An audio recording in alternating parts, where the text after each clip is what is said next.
El enfoque de Mateo es manifestar a Jesucristo como el Rey. Así que vamos a leer en este Mateo, verso 22. Enseguida Jesús, después del milagro de los panes y de los peces, hizo que los discípulos subieran a la barca y se le adelantaran al otro lado mientras él despedía a la multitud.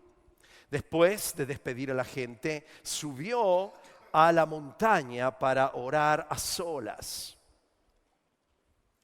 Al anochecer estaba allí él solo y la barca ya estaba bastante lejos de la tierra, zarandeada por las olas, porque el viento le era contrario.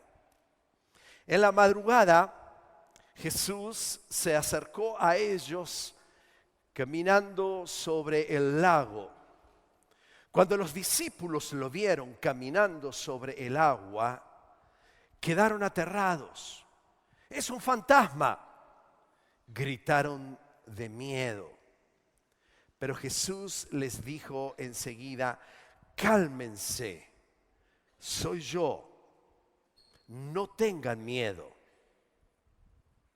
Señor, si eres tú, respondió Pedro, mándame que vaya a ti sobre el agua. Yo a esta parte le hubiera dicho a Pedro: vamos, Pedro, ¿qué estás pidiendo? Sin embargo, miren lo que dijo Jesús.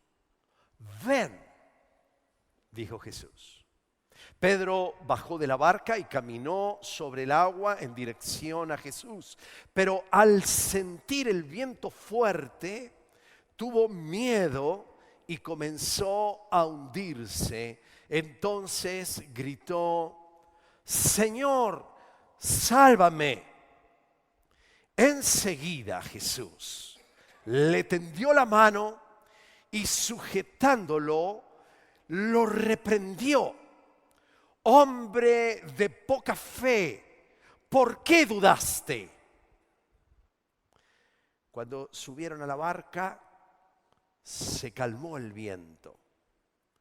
Y los que estaban en la barca lo adoraron diciendo: verdaderamente tú eres el Hijo de Dios. Hasta aquí la palabra del Señor.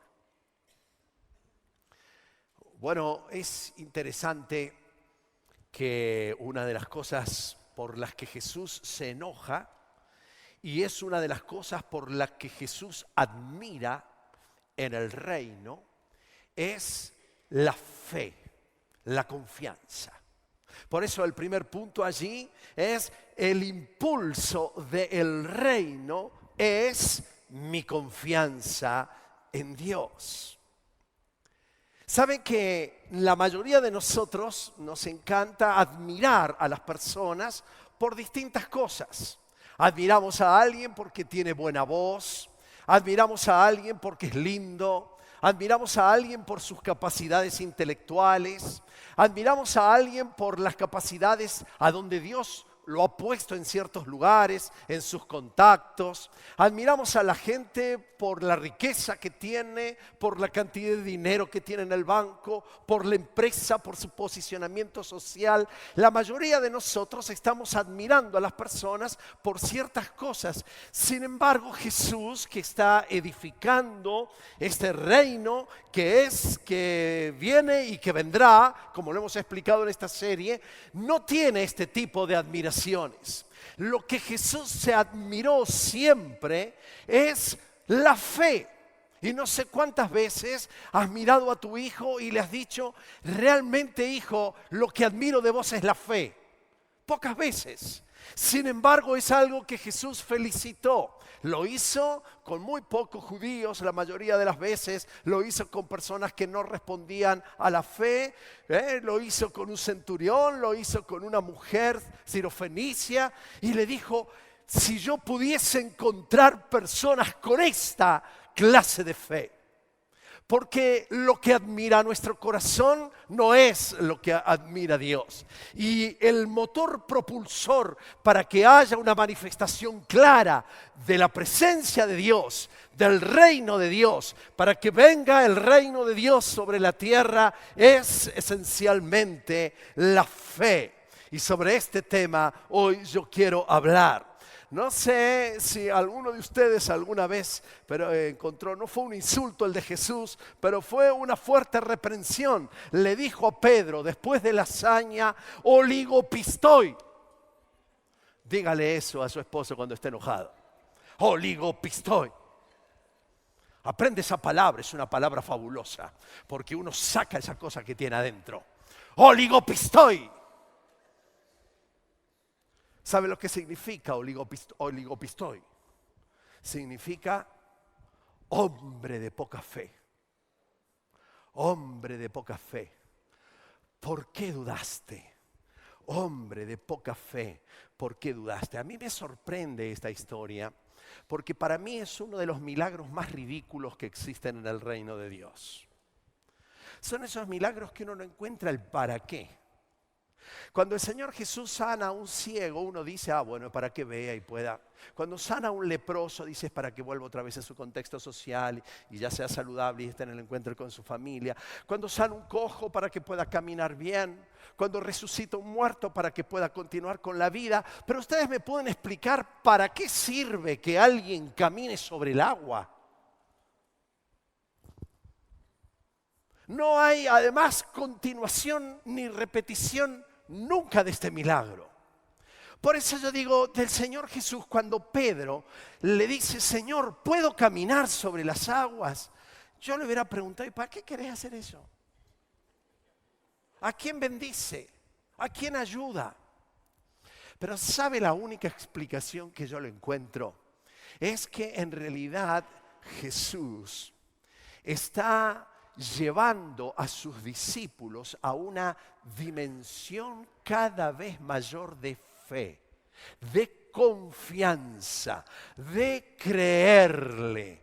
Esta es la dimensión a que todos nosotros somos llamados constantemente, a una dimensión de fe. Y creo que independientemente de la ridiculez con la que Pedro está pidiendo hacer algo que no sirve para mucho, lo que Jesús encuentra allí es la gran oportunidad para que Pedro aprenda a confiar en el Dios que puede estar por sobre todas las leyes de la naturaleza. En todo tiempo, en toda la historia, un cuerpo que se somete al agua se mete al fondo del mar.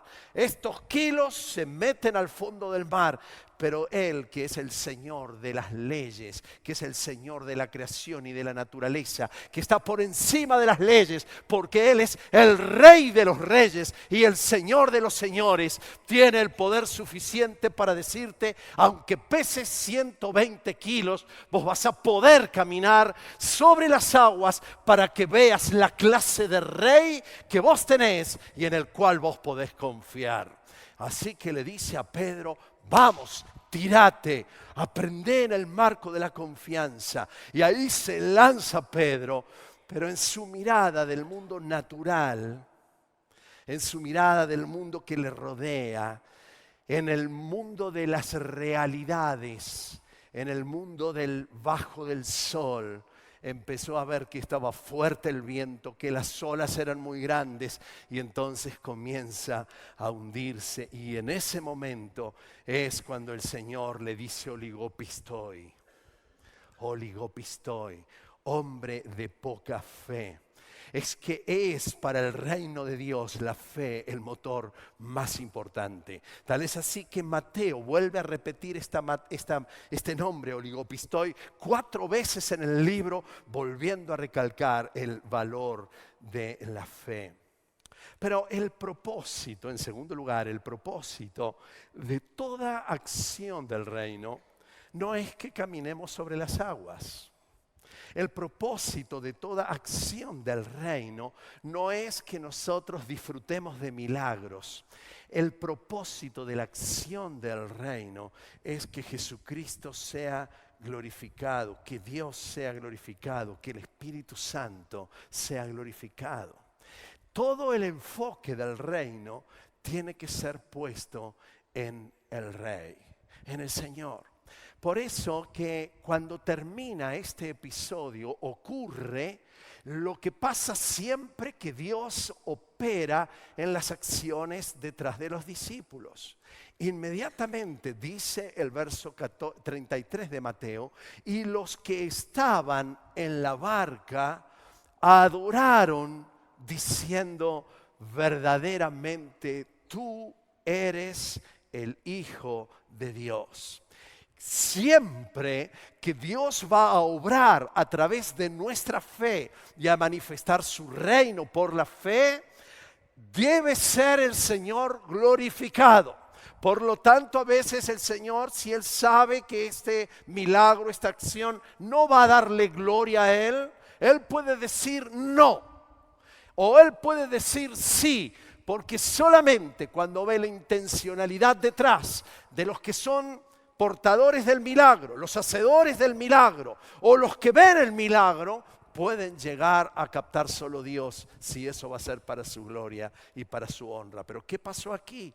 Los que estaban en la barca no dijeron, bien Pedro, qué bárbaro, che, qué linda experiencia que tuviste. No dijeron, che, Pedro, qué desgraciado, ¿cómo fue que dudaste? No, los ojos de los que estaban en ese lugar, cuando viene el reino de Dios, se posan sobre el Rey que es eterno. Y al Rey le glorificaron, le adoraron. Y entonces la gloria fue para el Señor. Por eso la Biblia dice que cualquier cosa, Juan 14:13, que ustedes pidan en mi nombre, yo la haré. Así será glorificado el Padre en el Hijo. Cuando vos te movés en el terreno de lo natural solamente, la gente te aplaude. Pero cuando vos te movés en el terreno del reino, de lo sobrenatural, Dios es manifestado y entonces Él es el que va a ser aplaudido. En tercer lugar, pedir venga tu reino es definitivamente decidir vivir por la fe. No somos de los que andamos por vista, dice uno de los apóstoles. Andamos por fe.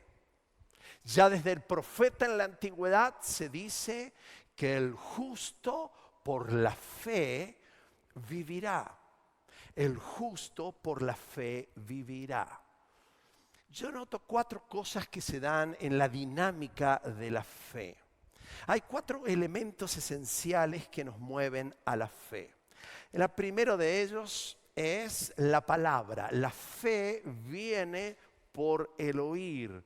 Y el oír la palabra que es de Cristo, la palabra. La fe viene por el oír y el oír la palabra de Dios. Comienza la acción cuando es declarada la palabra del Señor. Has entrado a este lugar y es muy probable que en todo lo que hemos declarado de la palabra de Dios, algo empezó a suceder dentro de tu corazón. Ha empezado el Espíritu Santo, segundo ingrediente, a manifestar y a mostrar a Jesucristo, que es su misión. Viene la palabra, el Espíritu Santo empieza a poner los reflectores hacia la persona del Señor Jesús y entonces allí comienza a movilizarse la fe. Y entonces viene el tercer paso, que es fundamental. Está a la disposición del Espíritu, el regalo de la fe que viene de Dios, pero aquí viene la gran jugada que nos toca a nosotros, de cerrar nuestro corazón a la fe o de abrir nuestra mente y nuestro corazón a la vida de la fe. Y esto se llama confianza. Fe es confiar. No solamente es creer en Dios, sino también es confiarle a Dios. Saber que lo que Él dice es lo mejor. Saber que lo que Él dice es verdad. Saber que lo que Él dice lo cumplirá. Esto es la generación de la confianza. Saben que en muchas ciudades Jesucristo no pudo manifestar su reino y Él dijo la razón. Dice es que en esta tierra no he encontrado fe. Y muchas cosas que Dios tenía preparada para estas personas no pudieron llegar a su cumplimiento porque no había una disposición de fe por parte de las personas. Así que Dios puede decir, yo quiero que descienda el reino, quiero que se haga mi voluntad, pero si no encuentro fe en los portadores de ese descenso del reino, pues entonces estoy limitado. Pero en muchos otros lugares el Señor pudo manifestar quién era Él, porque lo que encontró fue fe en el corazón de los seres humanos. ¿Y qué hace la fe? Cuando tengo la confianza, inmediatamente me mueve a la obediencia. Y entonces en estas 4 cosas que tiene que ver con la palabra, la acción del Espíritu, esa disposición a confiar y por lo tanto ahora sigo los pasos que sean necesarios, se provoca el gran fruto. Llego al fruto, porque si la fe sin las obras, sin la acción, es muerta. Pero el proyecto, el plan de Dios es que me introduzca en el camino de la fe para manifestar el fruto del reino. Hoy quiero hablarte sobre 7 fe. No sé cómo decirlo, pero son como niveles de crecimiento en la vida de nuestra fe. Son como escalones en los que nosotros podemos crecer en la vida de la fe. U oportunidades que Dios nos da para que esta fe actúe como un músculo en nuestra vida y se desarrolle. El primero de ellos es la fe inicial, o la fe inaugural, o la fe sustentatoria, o la fe que me da derecho a entrar en la vida del reino. La fe que me da permiso para pedirle a Dios y que Él haga. La fe que a mí me da el derecho y la libertad de acercarme con confianza con todos mis temas y que Él me escuche. Esa fe es lo que llamo la fe inicial, que es la necesaria para entrar en el reino. Dice la palabra en Juan capítulo 1, 12, pero todos los que pusieron fe, los que creyeron en Él, en Jesús, y lo recibieron, les dio el derecho de llegar a ser hijos de Dios. Ellos nacen de nuevo, no mediante un nacimiento físico como resultado de la pasión o de la iniciativa humana, sino por medio de un nacimiento que proviene de Dios. Esta es la fe inicial. Esta noche Dios puede y quiere y desea que te introduzcas en la vida de su reino. Él no quiere que te hagas miembros de una iglesia como si fuese eso el reino. Él quiere que seas miembro de una iglesia, pero no es el proyecto de Dios la iglesia que te hagas miembro de un club. Lo que a Él le importa es que nazcas de nuevo, que tengas en tu vida interior un comienzo transformador. No es levantar una mano o hacer un pequeño rezo. Es una apertura al obrar poderoso del Espíritu Santo cuando yo me arrepiento, de tal manera que le digo sí a la palabra de Dios que me declara que Jesucristo murió, me perdonó, me limpió, y comienza entonces una vida radicalmente distinta para que yo pueda andar en las obras de Dios. Esto es la fe inicial. Si estás esta noche aquí y quizás nos estás visitando y vos digas, mira, yo sé sobre Dios, creo en algo de Dios, hoy yo quiero llamarte para que vos puedas entregar tu vida a Jesús, recibir el perdón de tus pecados y recibir esta noche a Jesucristo en tu corazón por medio del Espíritu Santo que vendrá sobre tu vida para estar en Él y ocupar tu vida y tu corazón. Cuando el apóstol Pablo va a comenzar su tarea de ir a anunciar a otros sobre el reino, Jesús sale a su encuentro y le dice en Hechos 26, 18, te envío a estos para que les abras los ojos, Es decir, para que les cuentes y les hagas ver, le va a transformar la palabra. Y dice, y se conviertan de las tinieblas a la luz, del poderío de Satanás al poder de Dios, a fin de que por la fe en mí, dice Jesús, reciban dos cosas. La primera de ellas es el perdón de los pecados. Y la segunda, vida eterna. Herencia, dice allí, herencia entre los santificados. Esto provoca la fe inicial. Pero todo aquel que comienza con esta fe inicial y no ejercita el músculo de la fe, cree que con esa fe alcanza para seguir viviendo el resto de la vida. Hoy le quiero poner en una seria advertencia que hizo Jesús sobre aquellos que entraban al reino por fe, pero que no hacían crecer la fe. Dijo Jesús así: las semillas de la palabra de Dios, está hablando una parábola, un cuentito, una historia, dice, las semillas sobre la tierra rocosa representan a los que oyen el mensaje y lo reciben. Oyen y reciben. Y lo hacen con gran alegría. ¡Ay, no sabes la experiencia que yo he tenido con Dios! Extraordinaria. Pero como no tienen raíces profundas, como solo se quedan con esa fe inicial, miren lo que pasa. Creen por un tiempo y luego se apartan cuando enfrentan la tentación. Cuando viene un camino distinto, cuando viene una aflicción, se apartan de la fe. Bueno, los líderes estamos muy ocupados siempre para que las personas no se aparten de la fe. Y estamos tratando de que la gente sea contenida, que sea cuidada, que sea visitada. Y todo esto está bien que nosotros lo hagamos, pero Jesús dice, hay una razón fundamental por la que la gente se aparta. Recibe, está con gozo, le encantó la idea, pero después abandona el camino. ¿Cuál es la razón? No ha ejercitado la fe, no ha profundizado en la vida en Dios. Le podrás echar la culpa a quien quieras, pero el responsable de preparar tu corazón para que la palabra germine y eche raíces profundas, sos vos y solamente vos.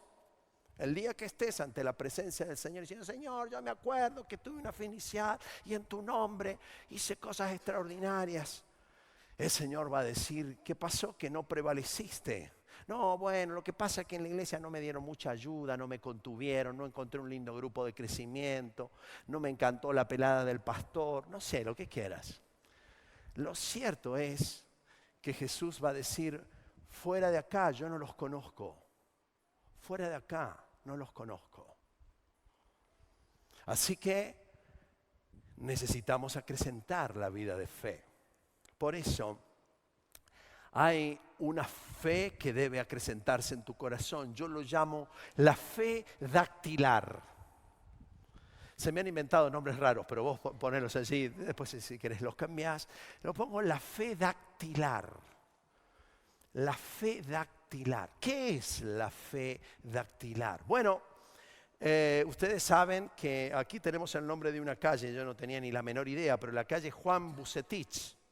Él fue un croata que se nacionalizó argentino y fue el que descubrió el valor de las huellas digitales.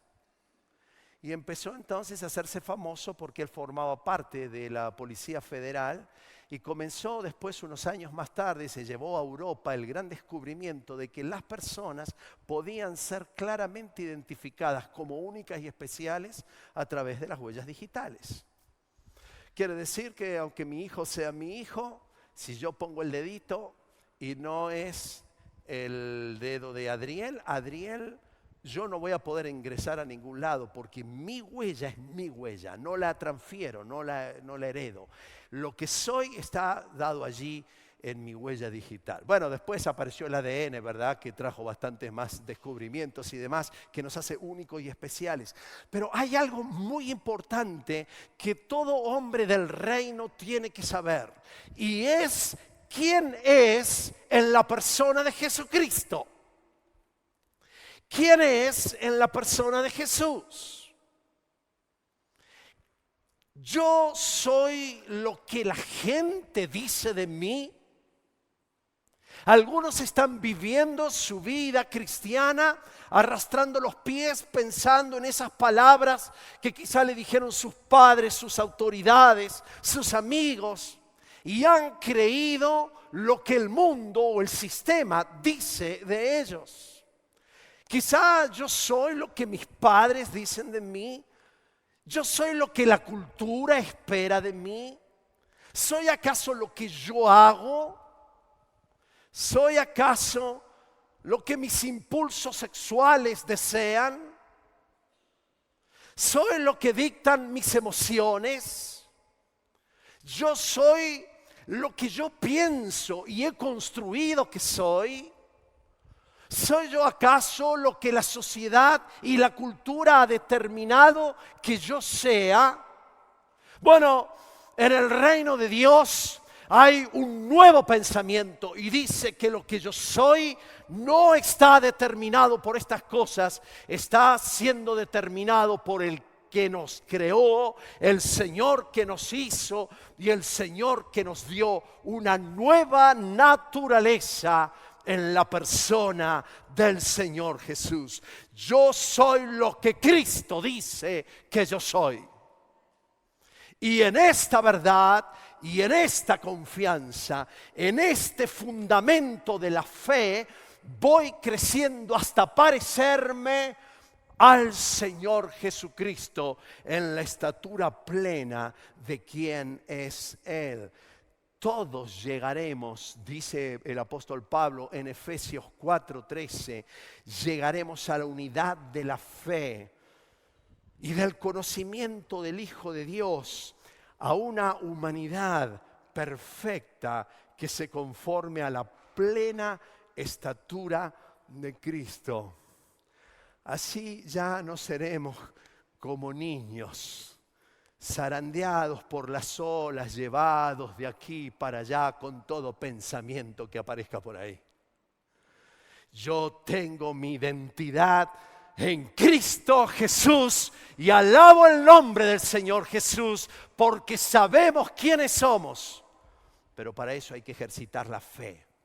Soy una poquita cosa, soy un tipo intrascendente, soy esta cosa, tengo la vida llena de miedos porque me da temor, porque tengo que andar demostrando lo que soy. No, mi hermano, la fe debe ejercitarse en entender quiénes somos. Si no, nunca te vas a atrever a meterte mar adentro y hacer las obras que Dios ha preparado para tu vida, a menos que no creas ese prototipo maravilloso y excelente de cómo Dios te creó y de lo que Él está haciendo para la gloria de su nombre. En tercer lugar, hay una fe que le llamo la fe cotidiana o la fe del gimnasio, como quiera. Esta fe es la fe diaria. Es la fe donde Dios me va dando las oportunidades día tras día para ejercitar la musculatura de la fe. La fe es como un músculo. Si vos no lo usás, se va a atrofiar. La fe es como un músculo que necesita ser ejercitado día tras día. Y sabés que el Señor Jesucristo mira a sus discípulos y les alienta a que crean cosas muy sencillas.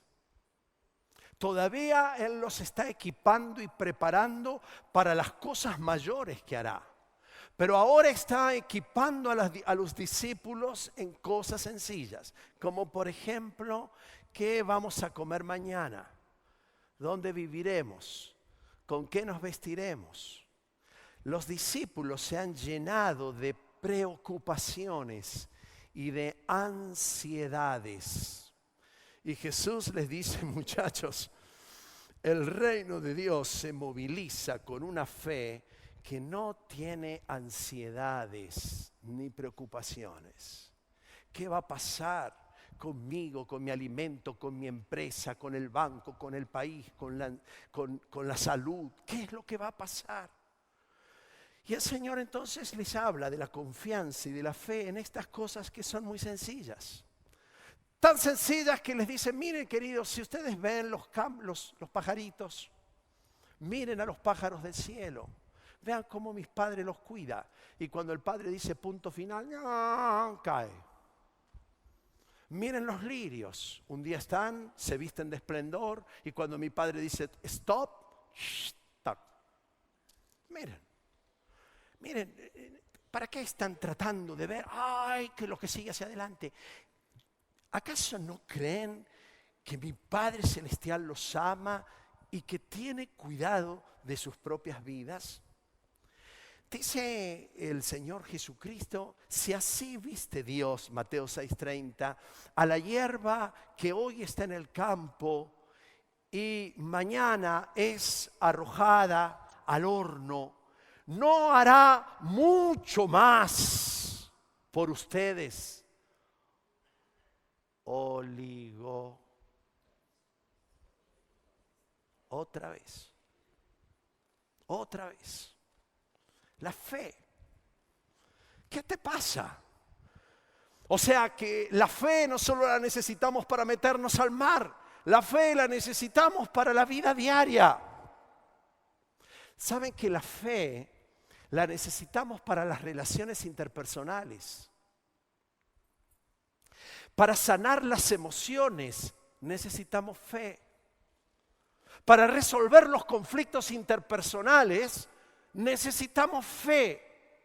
Una vez el Señor Jesús estaba hablando de cómo resolver un conflicto con las personas y viene Pedro y dice, Señor, decime, ¿cuántas veces yo tengo que perdonar a mi hermano? 2, 3, ¿vamos bien con eso? 7. Esta herida que este tipo desgraciado me hace, 7 está bien. ¿Y qué le dice el Señor? 70 veces 7. Interpreten como ustedes quieran, pero lo que Jesús está diciendo es, esto lo vas a tener que solucionar. Ahora, noten algo. No logramos captar todo lo que estaba sucediendo en el momento, pero hay algo que pasa en la vida de los discípulos que ellos no le dicen, baja la demanda. Lo que les dice es una oración corta y es, aumentanos la fe. ¿Para qué? Para poder perdonar. En este mismo pasaje que se encuentra allí en Juan, les aseguro que en Lucas 17, aun si peca contra ti 7 veces en un día y 7 veces regresa a decirle me arrepiento, perdónalo. Entonces los discípulos le dijeron, aumenta nuestra fe. ¿No podés perdonar? ¿Hay heridas que te hicieron insistentemente? Tu problema esencial radica en la fe. En creer lo que obra el perdón de Cristo en tu vida. En creer lo que se mueve en las esferas del reino de Dios. Cuando alguien es liberado de las cadenas de la amargura. Y cómo queda planchado cualquiera que tiene todo el potencial. Queda entrampado por la amargura y el dolor y queda ahí. Y la palabra de Dios dice que va a quedar ahí. Va a quedar preso en la cárcel. Y aunque lo oramos, le unjamos, lo que quiera, queda en stop. Y su fe comienza a debilitarse, a debilitarse, a debilitarse, a debilitarse, porque no está ejerciendo la musculatura de la fe para creer que en el perdón hay libertad. Libertad. Bueno, esto es solamente andar en el gimnasio, ¿eh? Es la fe de la cotidianeidad. Es la fe de lo que nos pasa mientras salimos de acá hasta la casa. Y cuando mañana vamos al trabajo, y cuando nos llega la cuenta y el impuesto, y cuando el vecino se enoja con nosotros, y cuando yo me enojo con mi esposa, o con un hijo me ofende, o cuando el hermano, qué sea. Todo eso, ¿sabe lo que es? Oportunidades del gimnasio. El Señor nos da unas mancuernas y dice oportunidad, hacer crecer la fe. ¿Por qué? Porque todavía, este tipo de fe es una fe que te entrena a vos a confiar plenamente en el Señor. Para después venir el cuarto tipo de fe. Bueno, yo conozco buenos creyentes que en la vida llegaron hasta este pedazo de la fe. Y son buenos creyentes y logran perdonar y se han sentado en la barca cómodos. Y están nadando. Y están yendo al otro lado del mar. Pero todavía no se animan a decirle a Jesús, ¿y si me tiro, vos me vas a agarrar? Si me salgo de mi lugar de seguridad. Bueno, este es el cuarto tipo de fe. Esa fe que llamo una fe osada. O una fe riesgosa. Una fe que es necesaria para hacer las obras del reino. Un hombre o una mujer del reino es la clase de hombre que cada vez que se levanta la mañana, el infierno dice, sonamos, se levantó.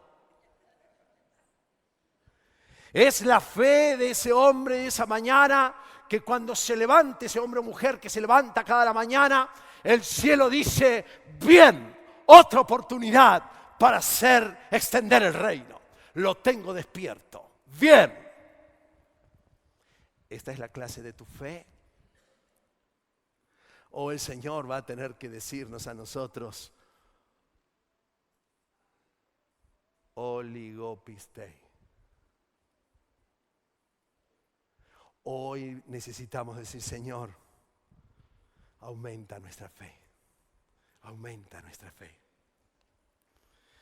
Jesús le dijo a sus discípulos ya después del entrenamiento durante 3 años, antes de ir a la cena, antes de ir al momento final de la redención gloriosa en la cruz, en Juan 14, les dice, ciertamente les aseguro que el que cree en mí, no solamente va a tener el pan de mañana, la confianza de mañana, el perdón para perdonar, no, más. ¿Y qué le dice?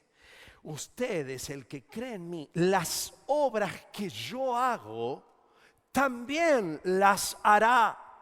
Y aún las hará mayores, porque yo vuelvo al Padre. Y cualquier cosa que ustedes lo pidan en mi nombre, yo la haré. Así será glorificado el Padre en el Hijo. Motor propósito, motor fe, propósito que sea glorificado el Padre al ver las obras que nosotros hacemos. Así que Jesús le dice muy bien, lo que yo te estoy llamando es a que asumas riesgos en la vida cristiana para hacer cosas que nunca habían subido a tu corazón, pero que han subido al corazón de nuestro Dios. Charles Swindoll dice una frase que me encantó. Tu fe debe meterte en problemas a veces. Si todos piensan que estás loco, a lo mejor lo estás. Está bien si algunos piensan que lo estás. Pero, dice él, probablemente estarás en problemas si nadie piensa que estás un poco loco. Es que el Evangelio es una locura. Que nosotros podamos poner en riesgo las cosas que Dios nos ha dado para cumplir el propósito y el mandamiento del Señor es una locura. Cuando uno piensa en las acciones de las misiones y hay gente que dejó su país, esta iglesia fue fundada por un trastornado que dejó su tierra, su parentela, donde no había WhatsApp, ni chat, ni internet. Y llegó hasta aquí porque era un loco. Son esos locos santos que se animan a hacer obras que son sacadas de nuestro lugar de seguridad. La foto que usted está viendo es la foto de otro loco, fue Jorge Müller. Él nació en 1805. En el año 1835 él ya había sido pastor, comenzó a predicar y Dios lo llama a otras locuras. Y fue la locura de crear un hogar para niños que estaban en la calle. Hoy aún si vas a Londres vas a encontrar parte de los edificios donde estaba este hogar. Gente loca. Nosotros aquí tenemos también algunos locos. Conocemos, si uno de los chicos viene a esta iglesia, una familia que lo tenía todo y se fue a vivir un campito para construir un hogar y lo tenemos ahí en Palmira, en un hogar precioso con 40 niños. Ese hogar de 40 niños están siendo ministrados por gente que ha salido de su lugar de comodidad para hacer las obras del Padre. Y están allí sirviendo al Señor. Y ahora la DINAFO, no me acuerdo cómo se llama ahora, las entidades, está enviándole a los chicos a ese lugar, judicializados, porque es el único hogar donde a los pibes los sacan enteros, psicológica, emocional y espiritualmente. ¿Sabe por qué? Porque Dios nos ha dado a creer que podemos hacer obras mayores de las que nosotros nos hemos imaginado.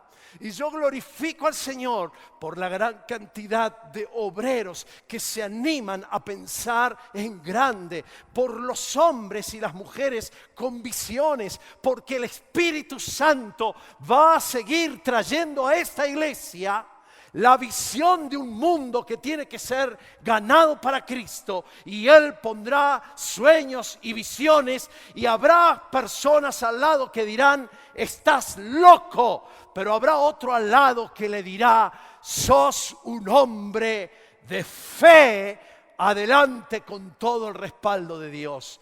Lea libros de las misiones, no solamente para entretenerse en las vacaciones como hago yo, sino porque nos ayudan a motivar la mirada en historias que son mayores, que son más grandes, que nos sacan de la caja de ahorros si funciona o no funciona, que nos sacan de los problemas de la obra social, que nos lanzan a otro lugar de mayor peso y de mayor gloria. ¿Cuántos se animan a decir: aumenta mi fe, Señor? Aumenta mi fe, porque no quiero ser un hombre, una mujer de poca fe. Quiero ser un hombre que se mueva en el reino tuyo, vivificado por la fe. Un hombre en el desierto estaba desesperado de sed. Y llega al lugar y se encuentra que hay una bomba extractora de agua vieja y oxidada. Y entonces va ahí desesperado de sed.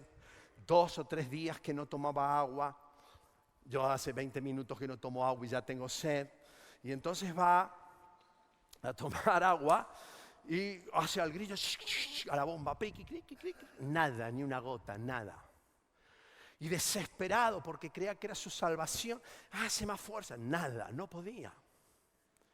Hasta que ve que al lado de la bomba hay una botella. Y la botella está llena de agua. Pero dice: si usted quiere agua de la bomba, vierta todo el contenido para cebar la bomba. todo el contenido para cebar la bomba. Y si usted pone todo el contenido allí, va a hacer así, va a tomar agua. Postdata, cuando se vaya deje la botellita llena. Y ahí está. Está la palabra escrita. ¿Qué hace? ¿Toma 1 o 2 litros de agua o arriesga?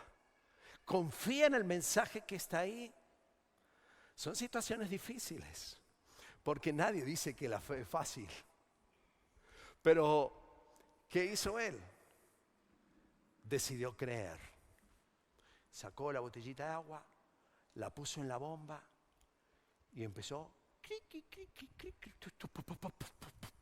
Wow.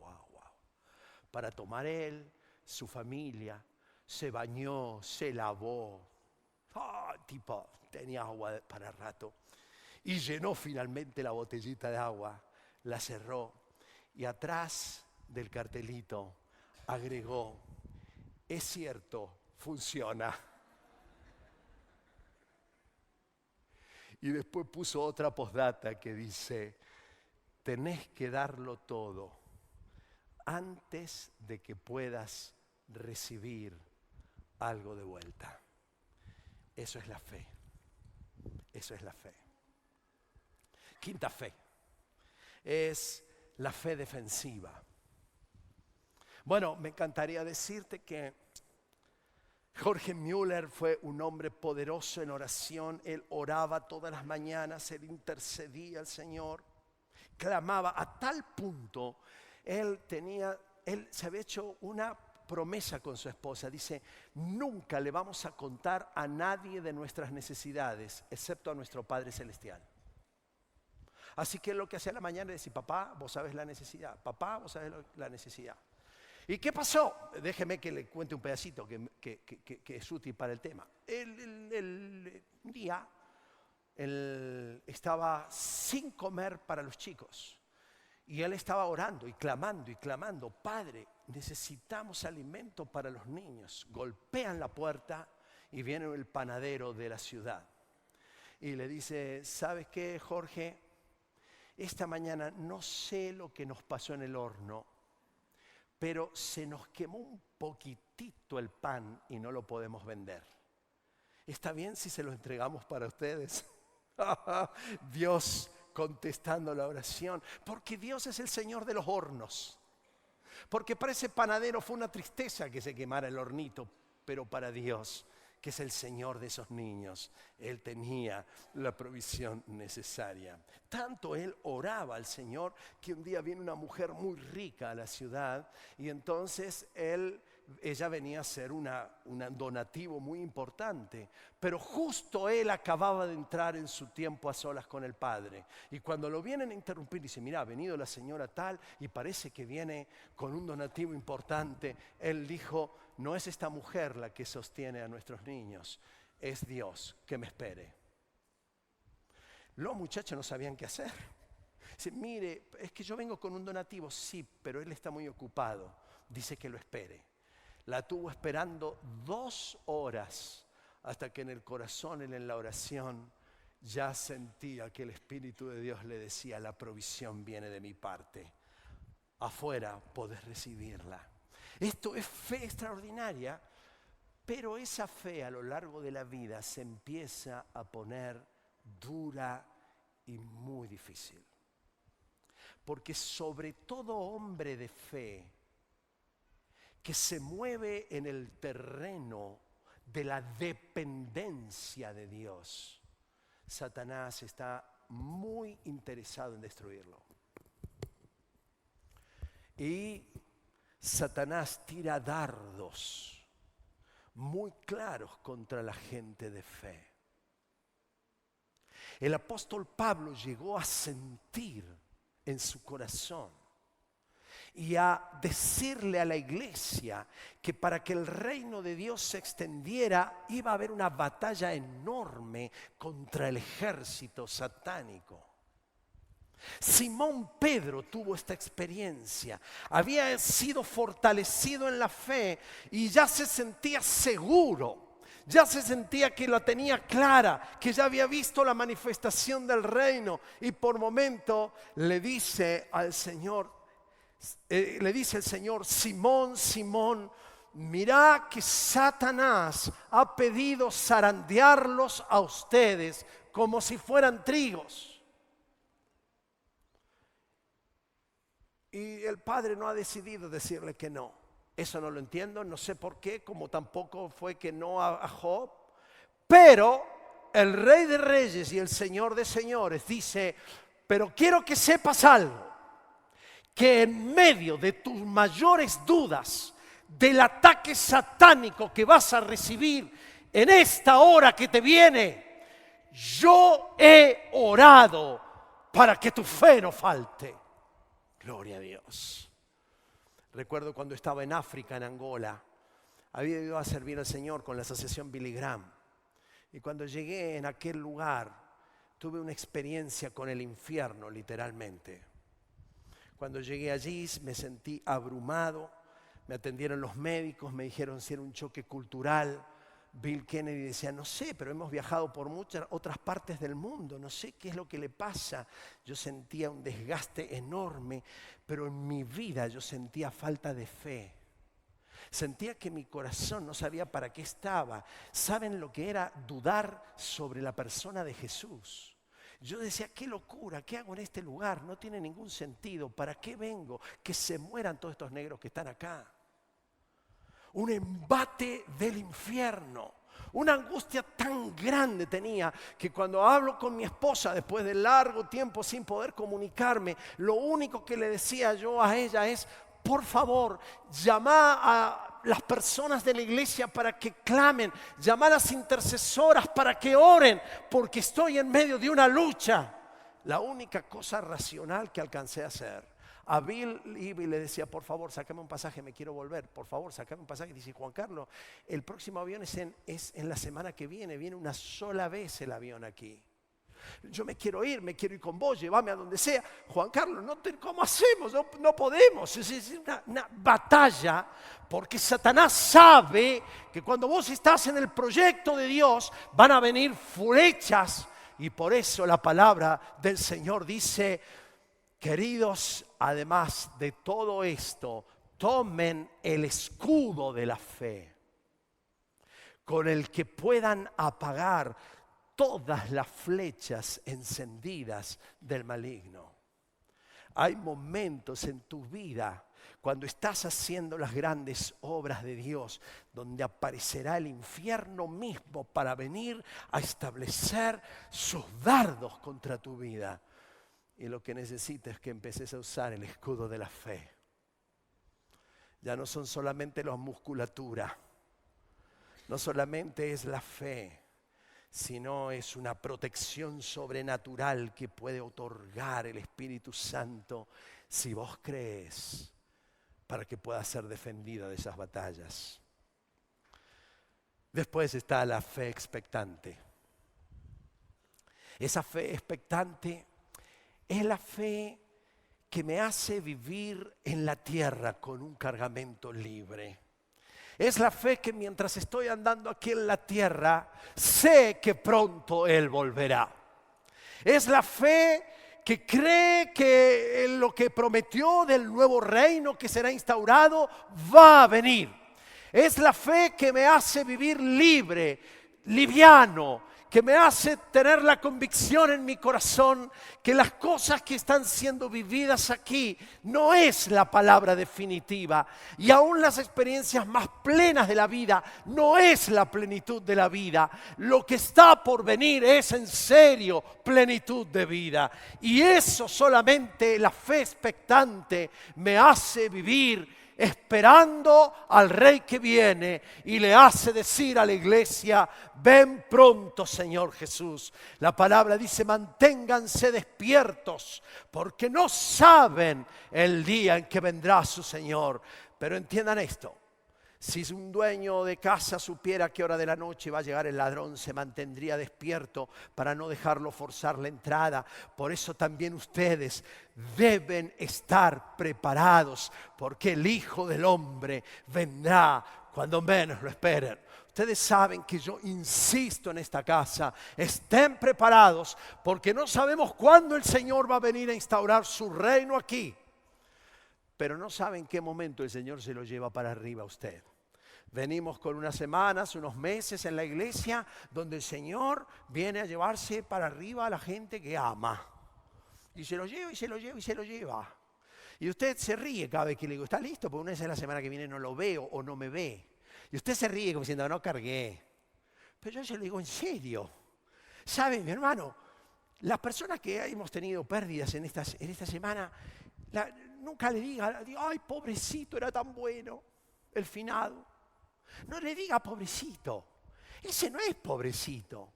El que se murió es un feliz. Es un dichoso, es un bienaventurado. Ha ido al descanso con el Señor. Se debe encontrar con el Rey. ¿Qué pobrecito ni pobrecito? Pobrecito nosotros que nos quedamos acá con los recuerdos y llorando. Pero nunca llore por el pobrecito, porque ese pobrecito está más feliz que nunca. El pobrecito este que se nos murió está más vivo que nunca. El pobrecito este está más cubierto que nunca. El pobrecito que se nos fue está en la paz gloriosa del Señor. Esta es la fe que mueve a la iglesia a una realidad tan fuerte, como decía el apóstol Pablo, prefiero morir y estar con Él que seguir viviendo aquí en la tierra. Pero para eso se requiere fe. Y para eso el Señor está diciendo, hombres de poca fe.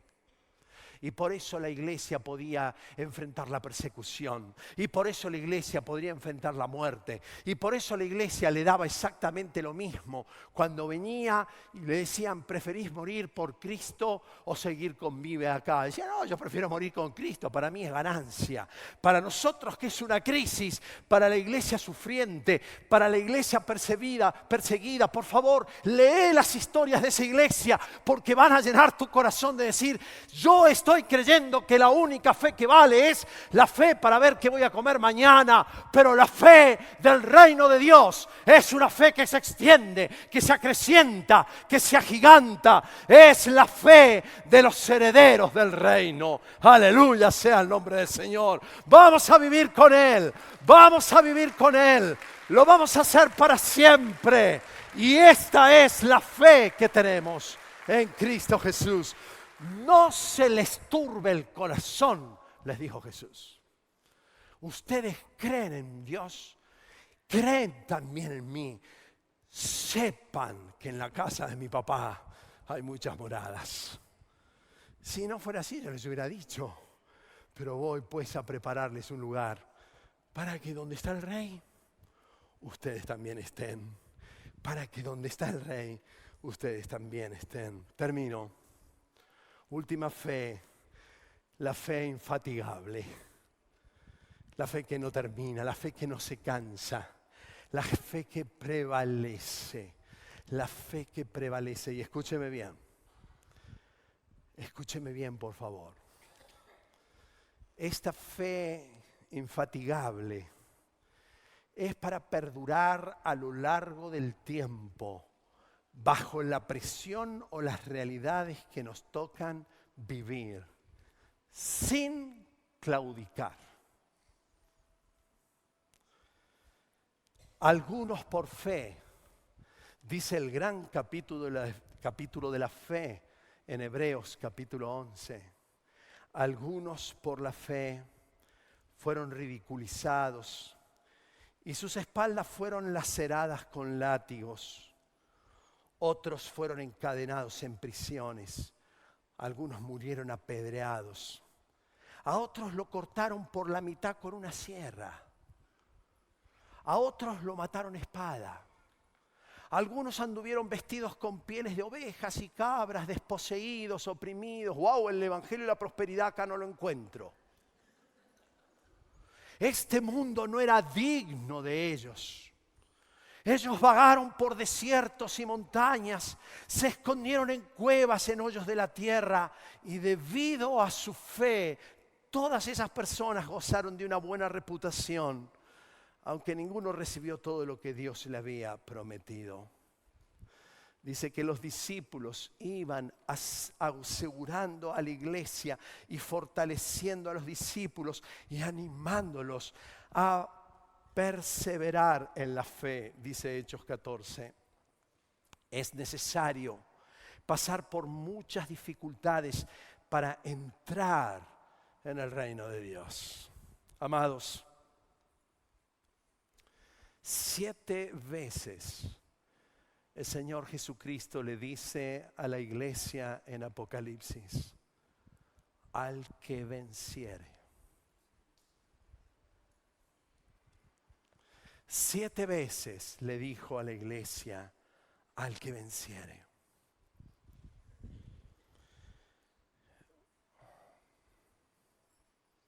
Quiero decirlo con mucho temor y temblor en esta mañana, en esta noche.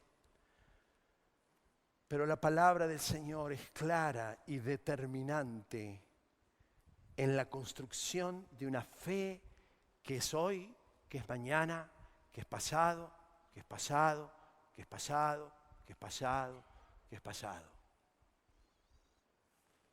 Todo aquel que cree en el Señor tiene la plena seguridad y convicción de recibir la vida eterna. Pero la fe prevalece, prevalece, prevalece, prevalece. Al que salga vencedor, le daré el derecho de sentarse conmigo en mi trono, como también yo vencí y me senté con mi Padre en su trono. Al que salga vencedor, le daré el derecho de sentarse conmigo en mi trono. Al que salga vencedor, le dice otra iglesia, le haré columna del templo de mi Dios y ya no saldrá jamás de allí. Sobre él grabaré el nombre de mi Dios y el nombre de la nueva Jerusalén, ciudad de mi Dios, la que baja del cielo de parte de mi Dios, y también grabaré sobre él mi nombre nuevo. ¿A quién? Al que salga vencedor, lo haré columna del templo. Al que salga vencedor, se vestirá de blanco. ¿A quién? Al que salga vencedor, se vestirá de blanco. Y al que salga vencedor, escúcheme bien, jamás borraré su nombre del libro de la vida. ¿Me entiende, no? ¿Qué dice Jesús? Que cuando usted cree, su nombre es escrito en el libro de la vida.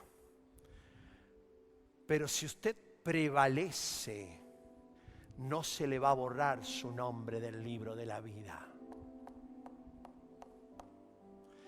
Digo para todo aquel que está creyendo que puede vivir la vida como quiere, todo aquel que está calculando que bueno, un día tomó una decisión por Jesús y después no importa. Voy, vengo, voy, vengo, voy, vengo, voy, vengo, voy, vengo. Al que prevalece, al que sale vencedor, le voy a prometer algo. Al que llegó hasta el final, le prometo, no le voy a borrar el nombre del libro de la vida. Ojo, mi hermano, ojo, mi hermano. Estos textos saltan con mucha fluidez, mucho puff.